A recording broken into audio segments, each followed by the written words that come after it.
Today on the episode of the Business Talk Library on RETV, we're going to be talking about 5 lessons we've learned over the 5 years of our marriage. Stay tuned.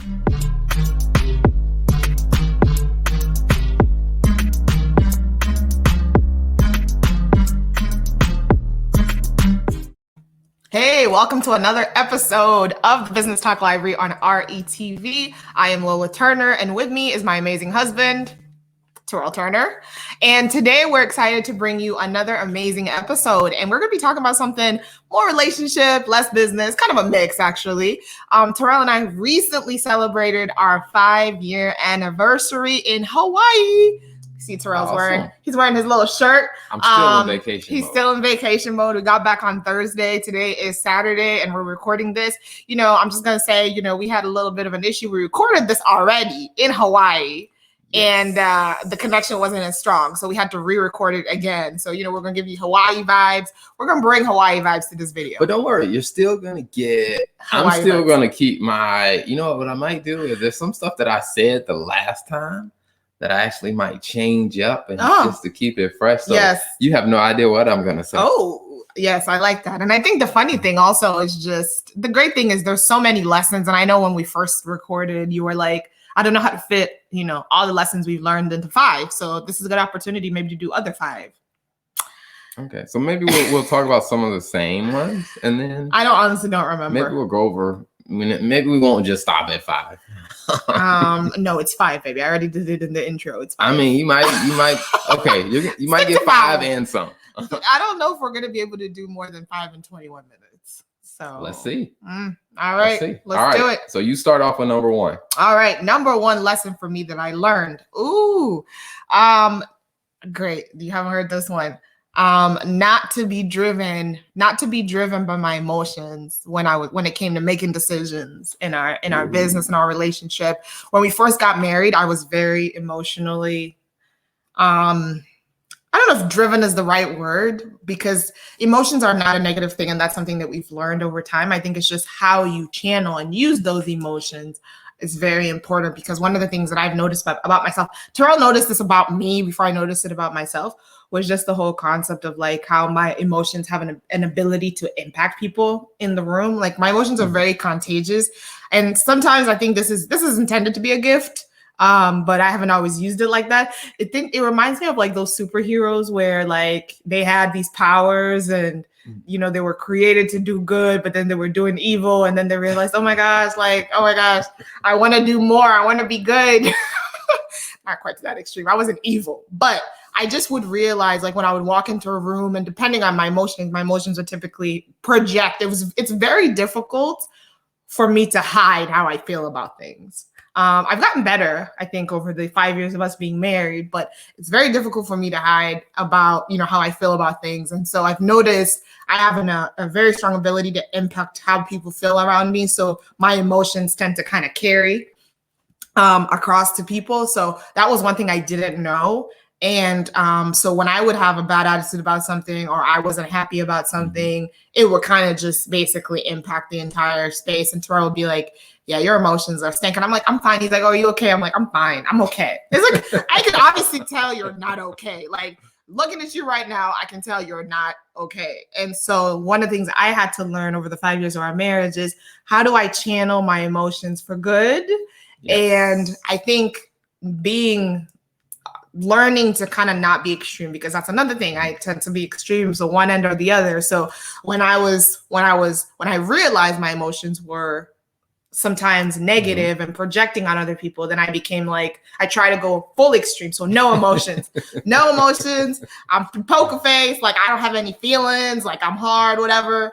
So I try to go to one extreme, and what I had to realize, and that's kind of where I'm working back on now, is having a balance. And you can show emotion, and my emotions and my ability to influence other people's emotions is a gift.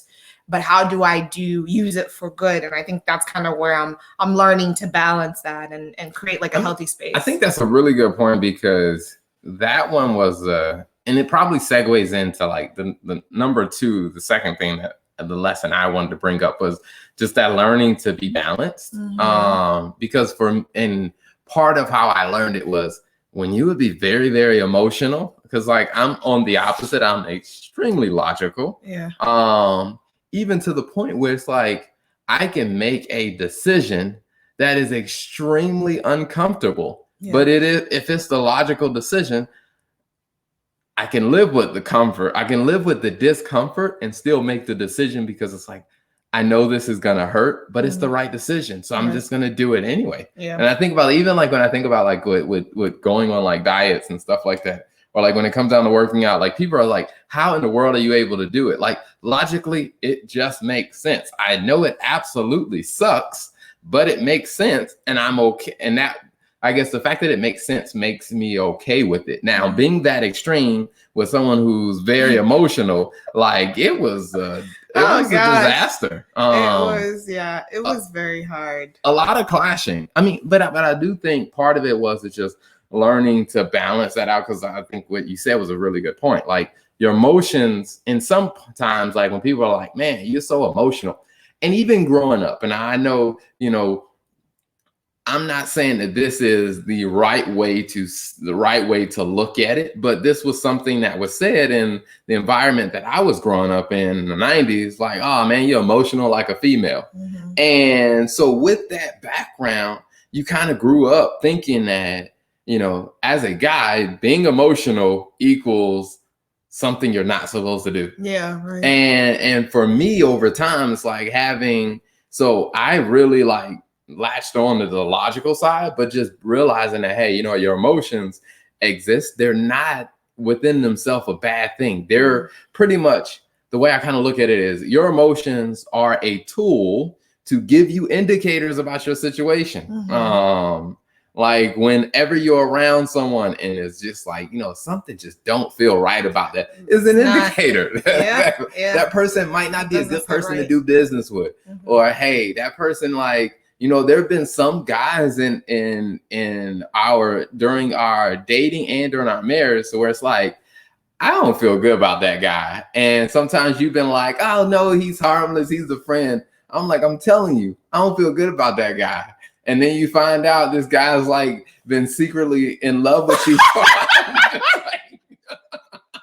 I'm like, I know I'm a very logical person, but I've learned to embrace my emotions, and I can tell you something ain't right about that guy. Like, keep your distance with that guy. Yeah, I'm like, oh, he's just like a brother to me. Well, no, he's been wanting more. Hey, but yeah, no, I think that's a really good point, and I guess going back to point 2, finding balance, because that was one thing for me that was a very big struggle, because I think understanding, and I think maybe this goes into maybe the third point that I'm going to make, is understanding that love isn't necessarily about the things that you say. Love is about action. Because I remember when we first got married, I was like, and maybe this isn't even about, and maybe I would just say love isn't superficial. True love is not superficial. That's the third point. And the reason I would say that is because, going back to kind of tying back point 1 and point 2, when we got married first, I had this whole glamorized version of marriage. Maybe not glamorized is the right word. Magical and Disney kind of version of marriage, where when we got married, I was like, hey, Terrell is, there's just going to be so, like, as my dad likes to say, love in the clouds. This is going to be in the clouds. And, Terrell's going to, like, when we first got married, I was like, we're going to eat dinner together every night. Terrell's going to come home. Because, again, when you bring things into your marriage, you sometimes, before talking about it, if you don't talk about it, you basically bring your experiences into your own marriage. And then you have expectations of how that marriage should function. Mm-hmm. So for me, my parents ate dinner every night. Like, my mom may have not eaten when my dad came, like when they may have not eaten together, but they sat together all the time to eat dinner.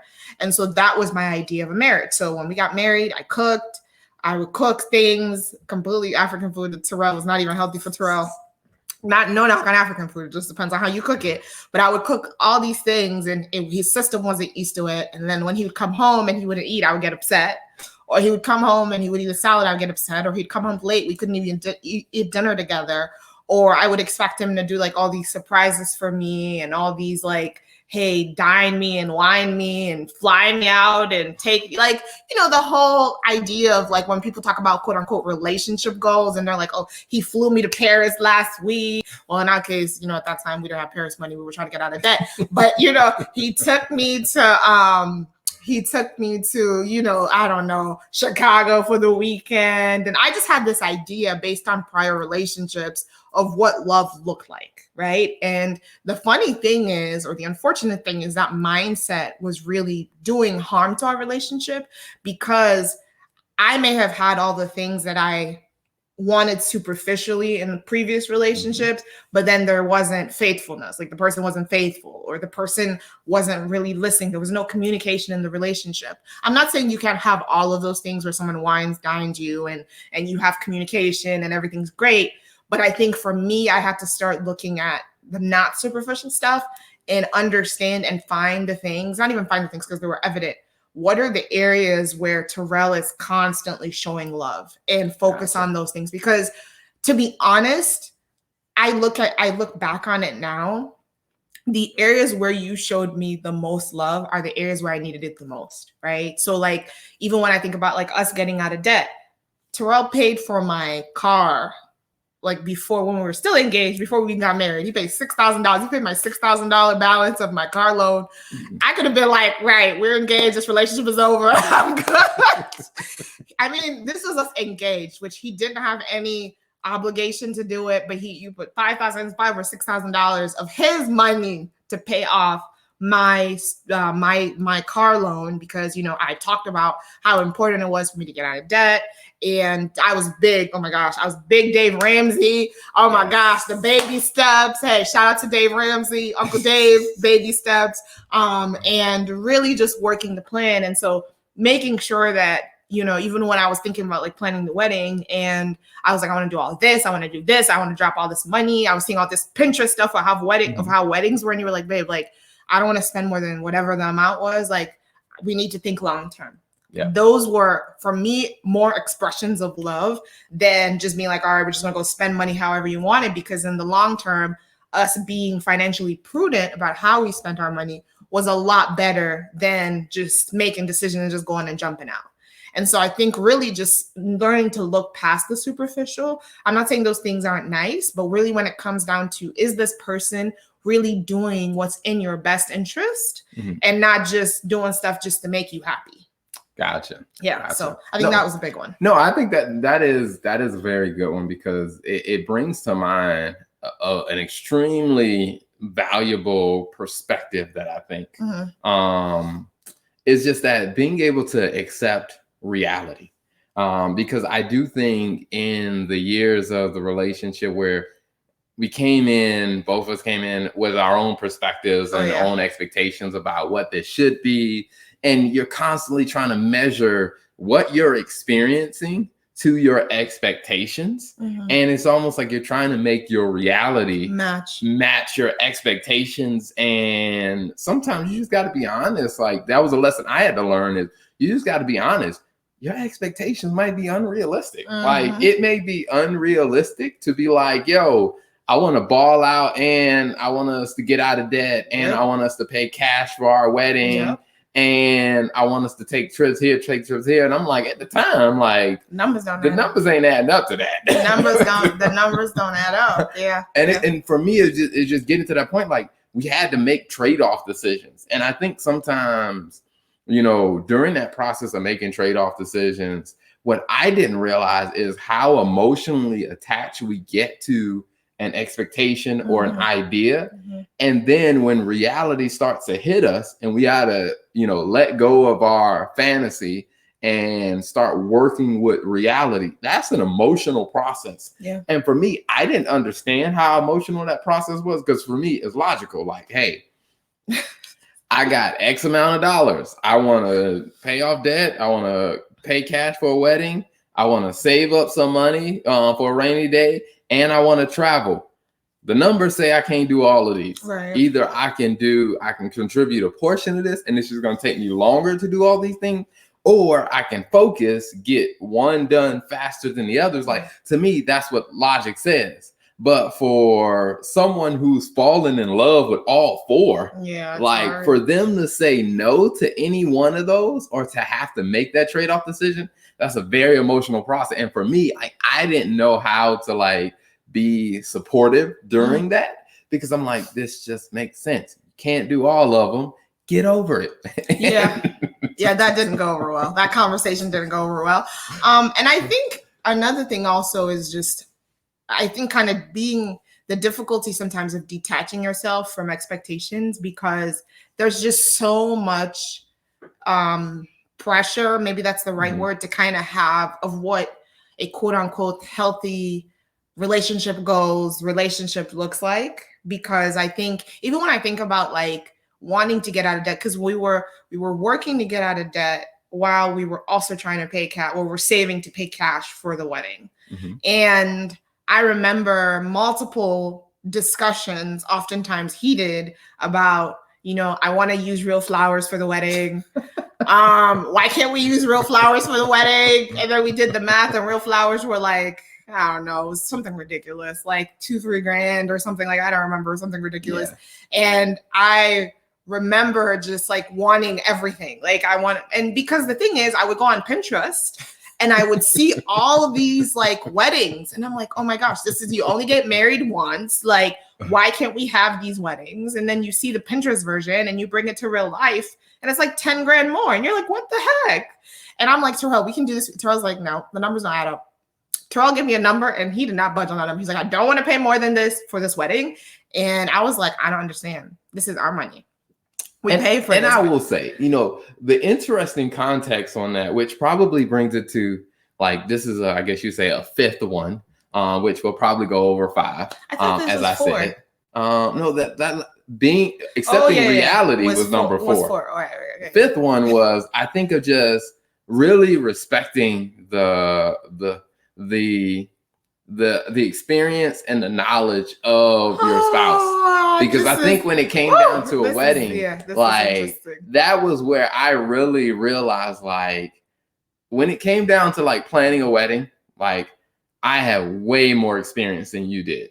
I did not want to accept that. I had no desire. And I get it, because like traditionally the idea is like, the wedding is about the man doesn't, and it's about the woman that can be saved. But it's like, and it wasn't necessarily that I was like, hey, these are all the things I want in a wedding. It's just like, I know how to execute. And then plus, I think, you know, the huge benefit is my mother is an interior decorator and also a wedding designer. So it's like I grew up around weddings, like driving her to, because my mother didn't have a license. So driving her to her clients or whatever, sitting through the meetings, and then, you know, showing up early on Saturday mornings to help set up with weddings, like to, you know, set columns, hang curtains, hang drapes, and all of that stuff. So it's like I understood it and I knew it. So like, and you know, the thing that I thought was hilarious about the real flowers, it's like you were so set on, I want real flowers and this is how I want it to look. And I'm like, okay,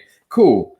I don't think that's gonna work out. One is because I don't want to pay for what it would take to make real flowers look like that. And then it's just like the picture you were showing me wasn't even a picture of real flowers. It was just like burned. Yeah, that was burned. Those flowers weren't even real. I was so pissed because I was trying to make my case. I think I even went to the extent, this goes back to number 1, the emotions, good or evil. I remember I went through like the phase. I was like, fine, like he doesn't want to support me on this. So I went to visit my my best friend for the weekend.